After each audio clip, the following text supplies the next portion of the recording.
ಎಲ್ಲರಿಗೂ ನಮಸ್ಕಾರ. ಇದು ಪ್ರವಾಸಿ ಪ್ರಪಂಚದ ಟ್ರಾವೆಲ್ ಬುಲೆಟಿನ್. ನಾನು ನಿಸರ್ಗ. ಈಗ ಹೆಡ್ಲೈನ್ಸ್.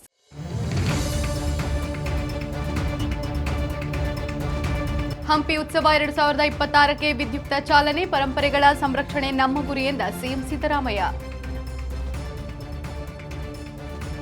ಬೆಂಗಳೂರಿನ 9 ರೈಲ್ವೆ ನಿಲ್ದಾಣಗಳಿಗೆ ನವೀಕರಣ ಭಾಗ್ಯ. ಅಮೃತ ಭಾರತ ನಿಲ್ದಾಣ ಯೋಜನೆಯಡಿ ಕಾಯಕಲ್ಪ ಆರಂಭ.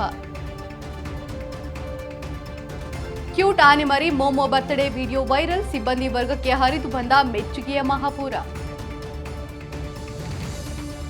ಪ್ರಾಜೆಕ್ಟ್ ಸಿಂಹ, ಪ್ರಾಜೆಕ್ಟ್ ಚೀತಾದಿಂದ ಭಾರತ ಮಾದರಿಯವರೆಗೆ ಅಳಿವಿನಂಚಿನ ಪ್ರಾಣಿಗಳ ರಕ್ಷಣೆಯಲ್ಲಿ ಇಂಡಿಯಾ ಈಗ ವಿಶ್ವನಾಯಕ. ವಿಶ್ವ ಪ್ರಸಿದ್ಧ ಹಂಪಿ ಉತ್ಸವಕ್ಕೆ ಮುಖ್ಯಮಂತ್ರಿ ಸಿದ್ದರಾಮಯ್ಯ ವಿದ್ಯುಕ್ತ ಚಾಲನೆ ನೀಡಿದ್ದಾರೆ. 3 ದಿನಗಳ ಸಾಂಸ್ಕೃತಿಕ ವೈಭವಕ್ಕೆ ಸಿಎಂ ನಗಾರಿ ಬಾರಿಸುವ ಮೂಲಕ ಉದ್ಘಾಟಿಸಿದ್ದಾರೆ. ಚಾಲುಕ್ಯ ಉತ್ಸವ, ಹಂಪಿ ಉತ್ಸವ, ಕಿತ್ತೂರು ಉತ್ಸವ, ಮೈಸೂರು ದಸರಾ, ಕರಾವಳಿ ಉತ್ಸವಗಳ ಮೂಲಕ ನಮ್ಮ ನಾಡಿನ ಸಾಹಿತ್ಯ, ಕಲೆ, ಸಂಗೀತ ಪರಂಪರೆಗಳನ್ನು ಸಂರಕ್ಷಿಸಲು ಸರ್ಕಾರ ಮುಂದಾಗಿದೆ ಎಂದು ಸಿದ್ದರಾಮಯ್ಯ ತಿಳಿಸಿದ್ದಾರೆ. ಹಂಪಿ ಉತ್ಸವ ಮೊದಲ ದಿನ ವಿವಿಧ ಸಾಂಸ್ಕೃತಿಕ ಕಾರ್ಯಕ್ರಮಗಳು, ಮನರಂಜನಾ ಕಾರ್ಯಕ್ರಮಗಳನ್ನು ಹಮ್ಮಿಕೊಳ್ಳಲಾಗಿತ್ತು. ಖ್ಯಾತ ಗಾಯಕರಾದ ವಿಜಯ್ ಪ್ರಕಾಶ್, ಹರಿಹರನ್ ತಂಡದವರಿಂದ ನಡೆದ ಸಂಗೀತ ಕಾರ್ಯಕ್ರಮ ಹಂಪಿ ಉತ್ಸವದ ಮೆರುಗನ್ನು ಹೆಚ್ಚಿಸಿತ್ತು. ಬೆಂಗಳೂರಿನ 9 ರೈಲ್ವೆ ನಿಲ್ದಾಣಗಳಿಗೆ ನವೀಕರಣ ಭಾಗ್ಯ ಒದಗಿ ಬಂದಿದೆ. ಕೇಂದ್ರ ಸರ್ಕಾರದ ಅಮೃತ ಭಾರತ ನಿಲ್ದಾಣ ಯೋಜನೆಯ ಭಾಗವಾಗಿ ರೈಲ್ವೆ ನಿಲ್ದಾಣಗಳು ನವೀಕರಣಗೊಳ್ಳಲಿದೆ. ಇದಕ್ಕಾಗಿ 2025-26ರಲ್ಲಿ 572 ಕೋಟಿ ರೂಪಾಯಿ ಮಂಜೂರು ಮಾಡಲಾಗಿದ್ದು, ಡಿಸೆಂಬರ್ 2025ರವರೆಗೆ 468 ಕೋಟಿ ರೂಪಾಯಿ ಖರ್ಚು ಮಾಡಲಾಗಿದೆ ಎಂದು ರೈಲ್ವೆ ಸಚಿವಾಲಯ ತಿಳಿಸಿದೆ. ಈ ಸಂಬಂಧ ಲೋಕಸಭೆಯಲ್ಲಿ ರೈಲ್ವೆ ಸಚಿವ ಅಶ್ವಿನ್ ವೈಷ್ಣವ್ ಅಧಿಕೃತವಾಗಿ ಹೇಳಿಕೆಯನ್ನು ನೀಡಿದ್ದಾರೆ.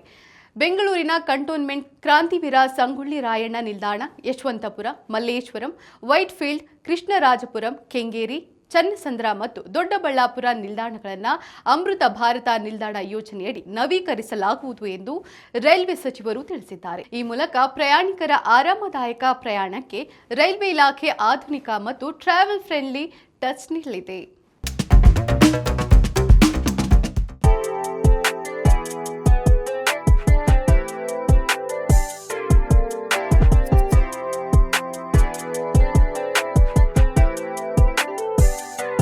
ಟೊಬಾಗೊ ಒಂದು ಸುಂದರ ದ್ವೀಪ. ಟೊಬಾಗೊದ ಮೈನ್ ರೈಟ್ಸ್ ಫಾರೆಸ್ಟ್ ರಿಸರ್ವ್ ವಿಶ್ವದ ಅತ್ಯಂತ ಹಳೆಯ ಸಂರಕ್ಷಿತ ಮಳೆಕಾಡುಗಳಲ್ಲಿ ಒಂದಾಗಿದೆ. ಇದನ್ನು 1776ರಲ್ಲೇ ಸಂರಕ್ಷಿತ ಪ್ರದೇಶವೆಂದು ಘೋಷಿಸಲಾಗಿತ್ತು.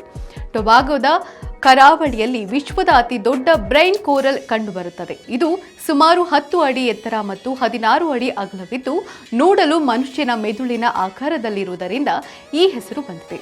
ಸಮುದ್ರದ ಮಧ್ಯದಲ್ಲಿರುವ ಈ ಈಜುಕೊಳದಂತ ಪ್ರದೇಶ ಬಹಳ ವಿಶೇಷವಾದುದು.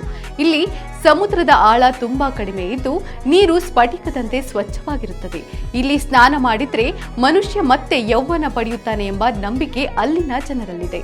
ಪ್ರಸಿದ್ಧ ಕಾದಂಬರಿ ರಾಬಿನ್ಸನ್ ಕ್ರೂಸೋ ಕಥೆಯು ಟೊಬಾಗೊ ದ್ವೀಪದಿಂದ ಪ್ರೇರಿತವಾಗಿದೆ ಎಂದು ಹೇಳಲಾಗುತ್ತದೆ. ಹಾಗಾದ್ರೆ ಟೊಬಾಗೊ ಎಲ್ಲಿದೆ? 1 ವರ್ಷ ತುಂಬಿದ ಕ್ಯೂಟ್ ಆನೆಮರಿಯ ಹುಟ್ಟುಹಬ್ಬದ ವಿಡಿಯೋವೊಂದು ಸಾಮಾಜಿಕ ಜಾಲತಾಣದಲ್ಲಿ ಭಾರಿ ಸದ್ದು ಮಾಡ್ತಾ ಇದೆ. ಅಸ್ಸಾಂನ ಕಾಜಿರಂಗ ದೇಶೀಯ ಉದ್ಯಾನವನದಲ್ಲಿರುವ ಪ್ರಿಯಾಂಶಿ ಬರ್ತ್ಡೇ ಸಂಭ್ರಮ ನೆಟ್ಟಿಗರ ಮನಗೆದ್ದಿದೆ. ಈ ಮುದ್ದಾದ ಆನೆಮರಿಯ ಹುಟ್ಟುಹಬ್ಬವನ್ನ ಇಲಾಖೆಯ ಸಿಬ್ಬಂದಿ ವಿಶೇಷವಾಗಿ ಆಚರಣೆ ಮಾಡಿದ್ದಾರೆ. ಮೋಮೋ ಎಂದು ಕರೆದ ಕೂಡಲೇ ಓಡೋಡಿ ಬರುವ ಈ ಪುಟ್ಟ ಆನೆಮರಿ ಅದಕ್ಕಿಷ್ಟವಾದ ಆಹಾರಗಳನ್ನು ತಿಂದು ತನ್ನ ಹುಟ್ಟುಹಬ್ಬವನ್ನ ಸಂಭ್ರಮಿಸಿದೆ. ಆನೆಮರಿಯ ಕೇರ್ ಟೇಕರ್ ಬಿಬಿನ್ ಕಶ್ಯಪ್ ಈ ಮುದ್ದಾದ ವಿಡಿಯೋವನ್ನ ಸಾಮಾಜಿಕ ಜಾಲತಾಣದಲ್ಲಿ ಹಂಚಿಕೊಂಡಿದ್ದಾರೆ. ವನ್ಯಪ್ರಾಣಿಯ ಹುಟ್ಟುಹಬ್ಬದ ಸಂಭ್ರಮವನ್ನ ಇಷ್ಟು ಪ್ರೀತಿಯಿಂದ ಆಚರಿಸುವ ಬಿಬಿನ್ ಕಶ್ಯಪ್ ಮತ್ತು ಸಿಬ್ಬಂದಿ ವರ್ಗಕ್ಕೆ ಸಾಮಾಜಿಕ ಜಾಲತಾಣದಲ್ಲಿ ಮೆಚ್ಚುಗೆಯ ಮಹಾಪೂರವೇ ಹರಿದು ಬರ್ತಾ ಇದೆ. ಅಳಿವಿನಂಚಿಗೆ ತಲುಪಿದ್ದ ಪ್ರಾಣಿಗಳ ಸಂತತಿಯನ್ನ ರಕ್ಷಿಸುವಲ್ಲಿ ಮತ್ತು ಪೋಷಿಸುವಲ್ಲಿ ಭಾರತ ಈಗ ವಿಶ್ವಕ್ಕೆ ಮಾದರಿಯಾಗಿದೆ. ವರದಿಗಳ ಪ್ರಕಾರ ಚೀತಾ, ಸಿಂಹ ಮತ್ತು ಘೇಂಡಾಮೃಗ ಪ್ರಾಣಿಗಳ ಸಂರಕ್ಷಿಸುವಲ್ಲಿ ಭಾರತ ಯಶಸ್ವಿಯಾಗಿದೆ. ಭಾರತದ ದಿಟ್ಟ ನಡೆ ವನ್ಯ ಲೋಕದಲ್ಲಿ ಹೊಸ ಭರವಸೆಯನ್ನ ಮೂಡಿಸಿದೆ ಎಂದು ತಜ್ಞರು ಅಭಿಪ್ರಾಯಪಟ್ಟಿದ್ದಾರೆ. ಪ್ರಾಜೆಕ್ಟ್ ಚೀತಾ, ಪ್ರಾಜೆಕ್ಟ್ ಸಿಂಹ, ಭಾರತ ಮಾದರಿ ಮುಂತಾದ ಯೋಜನೆಗಳನ್ನು ರೂಪಿಸುವ ಮೂಲಕ ಭಾರತದಲ್ಲಿ ಚೀತಾ, ಸಿಂಹ ಮತ್ತು ಘೇಂಡಾಮೃಗಗಳ ಹೆಚ್ಚಾಗಿದೆ ಎಂದು ವರದಿಗಳು ಹೇಳ್ತಾ ಇದೆ. ಬೇಟೆಯ ಕಾರಣದಿಂದಾಗಿ ಘೇಂಡಾಮೃಗಗಳ ಸಂಖ್ಯೆ ಇಡೀ ಪ್ರಪಂಚದಲ್ಲೇ ನಶಿಸಿ ಹೋಗ್ತಾ ಇದೆ. ಸೇವ್ ರೈನೋಸ್ ಅಭಿಯಾನಕ್ಕೆ ಜಾಗತಿಕವಾಗಿ ಬೆಂಬಲ ದೊರೆತಿದ್ರೂ ಘೇಂಡಗಳ ರಕ್ಷಣೆ ಮಾತ್ರ ಕಷ್ಟಕರವಾಗಿದೆ. ಆದರೆ ಭಾರತ ಮಾತ್ರ ರೈನೋ ಹಂಟ್ಗೆ ಕಡಿವಾಣ ಹಾಕುವಲ್ಲಿ ಮತ್ತು ಸಂರಕ್ಷಿಸುವಲ್ಲಿ ಪ್ರಪಂಚಕ್ಕೆ ಮಾದರಿಯಾಗಿದೆ.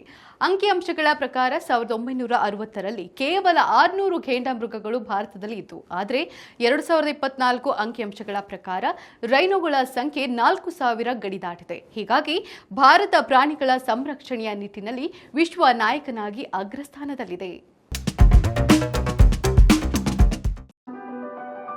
ಈಗ ಕ್ವಿಜ್ ಟೈಮ್. ಇಂದಿನ ಪ್ರಶ್ನೆ, ಸ್ವೀಡನ್ ದೇಶದ ಕರೆನ್ಸಿಯ ಹೆಸರೇನು?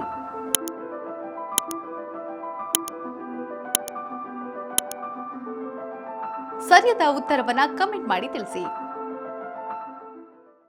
ಇದಾಗಿತ್ತು ಇವತ್ತಿನ ಟ್ರಾವೆಲ್ ಬುಲೆಟಿನ್. ನೋಡ್ತಾ ಇರಿ ಪ್ರವಾಸಿ ಪ್ರಪಂಚ, ವಿಹಾರವೇ ವಿಶ್ವ. ನಮಸ್ಕಾರ.